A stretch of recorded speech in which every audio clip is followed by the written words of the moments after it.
winners. Let the pros show you how to make money. General Manager Al DeMarco, a regular contributor on Fox Sports, MSNBC, and Comcast Sports TV, brings over 25 years of handicapping experience to the table. CEO Steve Budin, the author of Bets, Drugs, and Rock and Roll, is the man responsible for creating the online betting industry. Together, they lead PickNation.com, your #1 source for winners. And we are ready to join you for the final 30 minutes of the last Pick Nation Report show of the season. I'm Al DeMarco along with Steve Budin. This is the only NFL pregame show that breaks down all your games from a point spread perspective. In the first half hour, we had one of the top handicappers at Pick Nation join us. Trace Adams broke down a couple of games, including the Giants and Redskins, the Saints-Bucks, and talked about how difficult it is to win this final Sunday of the season with so many games meaningless, so many teams like the Patriots probably resting the bulk of their starters because they have no incentive to play well against Miami today. Other teams may be eliminated by the time they take the field if they're a late afternoon game. So to me, Steve, as I said earlier, this is like preseason football. You know, you've got to really do your research, figure out who's going to play, and it's still guesswork. And for those games, I say you don't bet. You don't play. Right. Well, this is one of those weeks where the true 50-50 proposition comes into play because, like exhibition, neither the odds makers or the gamblers are at any specific advantage at these with these games. So the VIG always works out in favor of the book in this instance. You know, one of the things, Al, I wanted to talk to you about, which we didn't mention in the first half of the show, which is the ultimate theme this year of disappointment.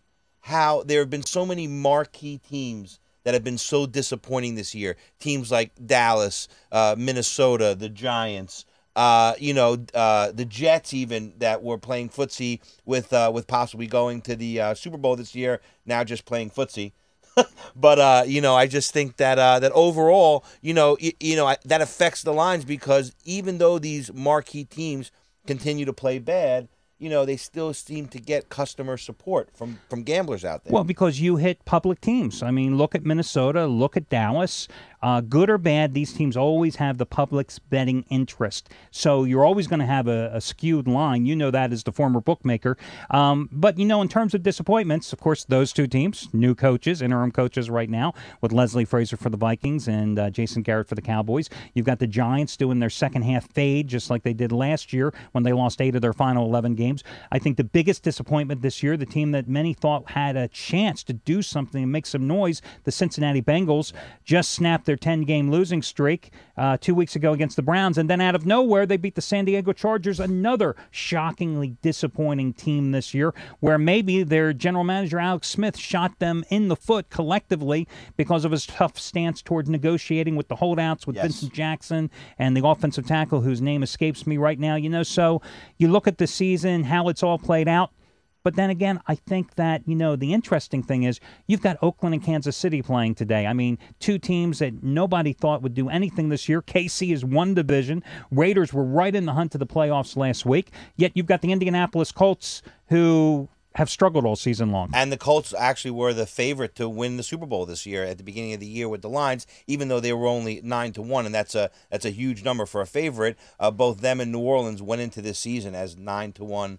To win it all, and I think that's surprising. And after we take a couple calls, we're going to talk about the odds to win, the current odds as of today to win the AFC and NFC championships and the Super Bowls. You'll be really stunned to know which team is favored. But first, let's go to Dave in Asheville, North Carolina. Thank you for patiently holding on. How you doing, Dave? Great. How are you guys doing? Great. Is that over there near the Biltmore Hotel, isn't it? Yes, it is. Yeah, I've been there once or twice. Beautiful place. Yeah, really nice. Can't believe they had those wooden toilets. Wow, unbelievable. See, the stuff you find out on this show? Out of all the things that impressed me, my God. Thomas A. Crapper himself made that one, by the way. So which way do you like? Which way are you leaning here in the Saints-Bucks game after seeing the Saints pull off the road win against Atlanta last week? And, of course, as we mentioned in the first half hour, this is only the Saints' second home game in a 6-week period since Thanksgiving. And I'm sorry I don't have better Asheville, North Carolina material, but I think that was pretty good for the fly. I mean, it is what it is. At least you're not talking about the Panthers anymore. But, Dave, who do you like in the game? I actually like Tampa. I think they've I mean, a lot of things have to fall into place, but they know that if they win this game, they've got a shot at least of making the playoffs. And New Orleans is in no matter what. So, I mean, and the here's only thing they're playing for is if Atlanta loses, they've got a shot at, home field throughout, but it's not exactly fighting for your lives. Well, and here's the other dynamic in this game, right? The Saints are going to the playoffs no matter what. They need the Falcons to lose, though, in order to win the NFC South. Falcons and Saints both kick off at 1 o'clock. If the Falcons are up by 20 points in the third quarter, early in the fourth quarter, Saints have nothing to play for in this game. So you almost are destined to then have a backdoor cover possibly by Tampa Bay. So not only do you have a game which may or may not be meaningful, but then you have the game within the game. Well, it's a parlay. If you bet on this game early, you're really taking into consideration. You're obviously saying that you think Atlanta is going to be blowing out Carolina if you're betting on New Orleans. So it's kind of like a double play. Hard enough to win one game, why try to win two? Exactly. And so this is why it's one of those games that I think that, what may offer you the best value here is playing the second half. Because you wait to see how Carolina and Atlanta play out the first half, and then you see, do the Saints have motivation in the second half? If it's a 1-point game, a 3-point game in Atlanta, and the Falcons are fighting for their life, the Saints are going to come out with fire and brimstone if they haven't already in the first 30 minutes. And listen, if the line right now going into this game, what do we got? We have New Orleans at about 8. 8.5. I got to think the halftime line is going to be cheaper than that. It's going to be probably around 6, 6.5. Right. Could be 4.5, 5. Yeah, depending, again, on how the Saints play. So, this is another option, a betting opportunity to always consider when you've got these type of meaningless games to see. And I think the NFL has done a great job here. Two things. They made a decision a couple of years ago to backload the schedule so teams are playing within the division at the end of the year so you don't have so many garbage games the last few weeks. And then you also have them changing the schedule, flexing it around, moving games up so teams that have something to play for, just what we're talking about, are playing at the exact same time. Thanks, by the way, for giving us a call, and we're going to be heading back to the phones to Mikey in Dallas in just a moment. One of those particular situations is the Chicago-Green Bay game, which is a 4:15 start. They've got the Giants in Washington at 4:15. Giants have a lot going based on what happens with the Bears and the Packers in that game. So again, it's a day to tread cautiously, but if you load up and put all your plays down early in the day, this is not the day to go out and rake the leaves afterwards. You've got to really be sitting there by your phones, in Vegas, on your computer, waiting to make your plays as the day continues. This will be the only Sunday that the actual players will be looking at the scores as much as the gamblers. So true. Hey, back to the phones we go to Mikey, who's calling us from Dallas, wants to talk about the Eagles and Cowboys. Both teams laying eggs this past week. How you doing, Mikey?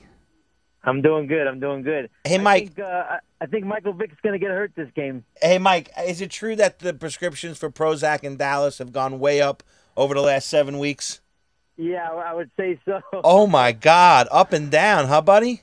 Yeah. I mean, we thought we had something there when we get rid of that son of a bum. And now Garrett himself is on the chopping block, isn't he?